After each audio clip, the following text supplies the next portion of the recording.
Ferrari's 19-year title drought has forced a bold shift in strategy for 2026. In April 2025, team principal Fred Vasseur made a decisive call. Ferrari stopped developing their 2025 car mid-season to focus fully on the new regulations. The result was painful in the short term. The team finished fourth, 435 points behind, and Lewis Hamilton ended his first Ferrari season without a single podium. But the sacrifice was calculated. Ferrari gained an 8-month development head start for 2026. The opening race in Australia offered the first real proof of concept. Ferrari showed strong pace, but not enough to beat Mercedes. Charles Leclerc fought George Russell for the lead across 9 laps and finished third, with Hamilton close behind in fourth. The car looked competitive, especially off the start, where Ferrari's smaller turbo delivered instant throttle response. This gave both drivers strong launches, a key advantage under the new regulations where turbo lag has returned for most teams.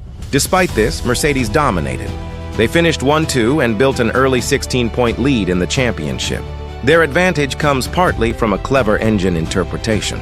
Their power unit runs at the legal compression limit when cold, but expands beyond it at operating temperature, delivering extra horsepower and around 0.3 per lap.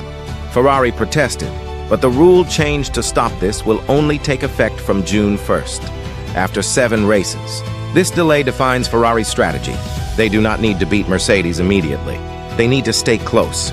The goal is to remain within 30 to 40 points until the regulation change removes Mercedes' advantage. From that point, Ferrari expects the balance of power to shift. Ferrari holds a key advantage in development. Finishing fourth in 2025 gives them more wind tunnel time than their rivals. In a new regulation era, this is critical. Development gains are larger and more impactful early in the cycle. Ferrari has already mapped out upgrade packages across multiple races, aiming to close the performance gap steadily.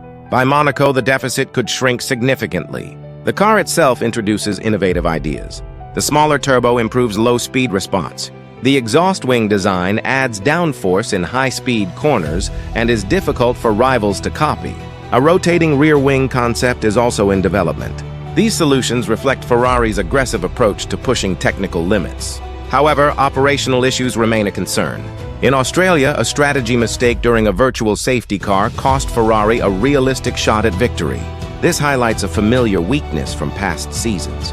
The difference now is that Ferrari has a long-term plan and structured development path. Driver performance is another positive. Leclerc is in his prime and remains central to Ferrari's future. Hamilton has shown he can still compete at a high level, matching Leclerc's race pace. Together, they form a strong and balanced lineup. The competitive landscape remains tight. Mercedes leads but may lose its edge after June. McLaren and Red Bull are close behind and capable of improving. Verstappen remains a constant threat, even with early reliability issues. Ferrari's entire season hinges on execution. If they avoid mistakes, maintain consistency, and stay within reach during the first 7 races, they position themselves for a serious title challenge. Their development advantage, combined with upcoming regulation changes, could turn the tide. The plan is clear: survive early, attack later. If it works, Ferrari may finally end its trophy draft.